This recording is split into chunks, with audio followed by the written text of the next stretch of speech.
another discussion with Dena. As we know, former President Donald Trump has chosen J.D. Vance to be his vice president.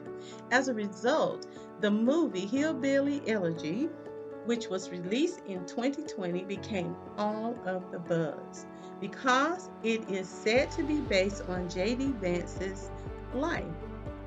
In 2016, his best selling memoir of his experiences growing up as a member of the white working class. But aren't most people working class, the majority of Americans? They would have been most likely referred to as rednecks, hicks, country hicks, or even poor white trash. Now, the majority of America is working class, so that doesn't distinguish poor people much. But this movie opens, and you find the young J.D. Vance. He is enjoying a summer visit with his family in a small mountain town in northern Kentucky. It almost looks like some type of annual family reunion.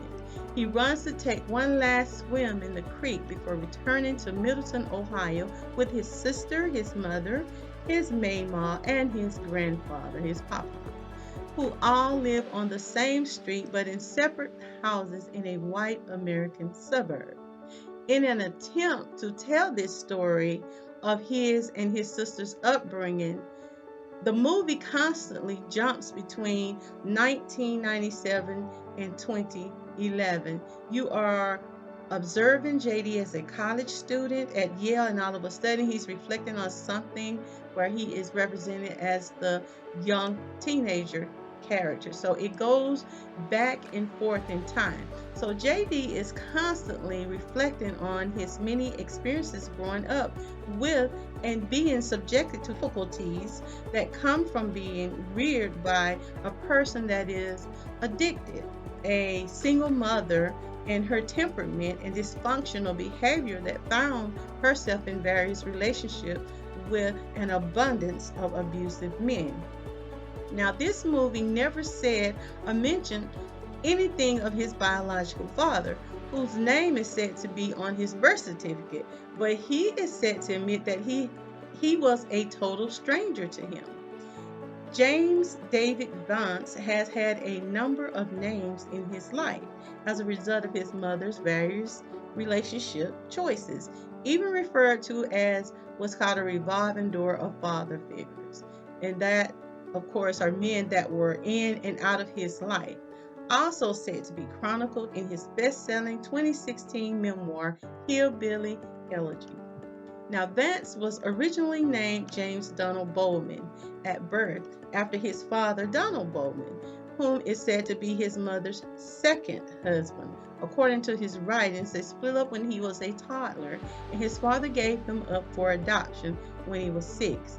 Now, after that divorce, his mother married Bob Hamill, who became JD's legal father, and as a result, his mother changed his name again to James Donald Bowman. He became James David Hamill, swapping out her ex-husband's first name for her uncle's name, David, to preserve the JD, which was his nickname.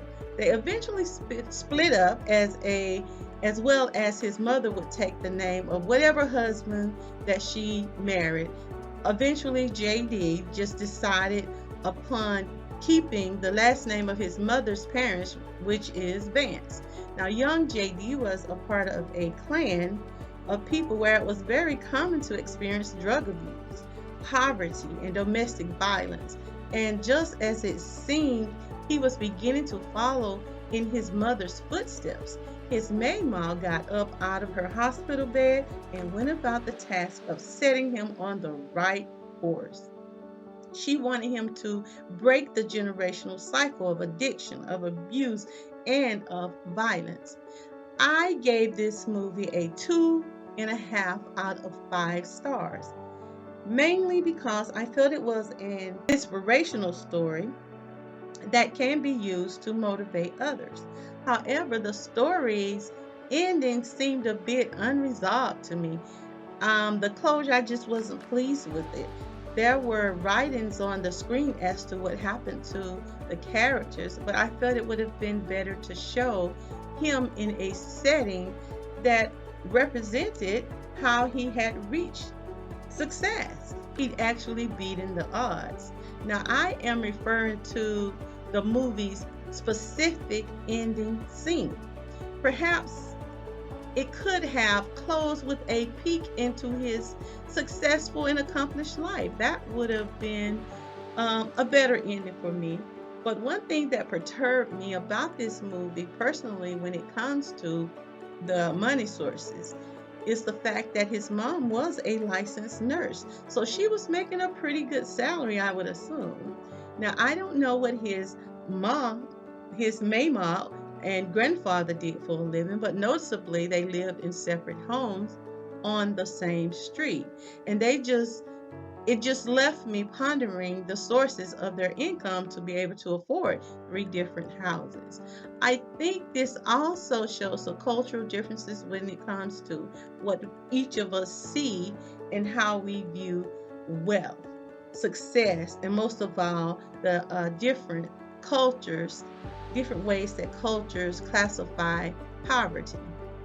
Now, I gotta say, Glenn Close did a wonderful acting job in this film. She looked just like J.D. Vance's actual grandmother. And at the end of the movie, they show his Maymah in actual videos and pictures, and the resemblance between the two is stunning. They gotta be some kinfolks, or they had a hell of a makeup artist on set. Now, here's a fun fact. While I was watching this movie, I did discover that although many of the events were said to have taken place in, is it Kentucky or other locations, but the movie was actually shot right here in my very own hometown. Hmm. Now, Hillbilly Elegy is rated R, and if you are interested in checking out this movie, you most certainly can because it is currently streaming on Netflix. If you have not already, comments and join me next time for another discussion with Dena. Ta ta! This concludes your daily discussions with Dena. Join us Monday through Friday at 12:30 p.m. Like, share, subscribe, and leave a comment.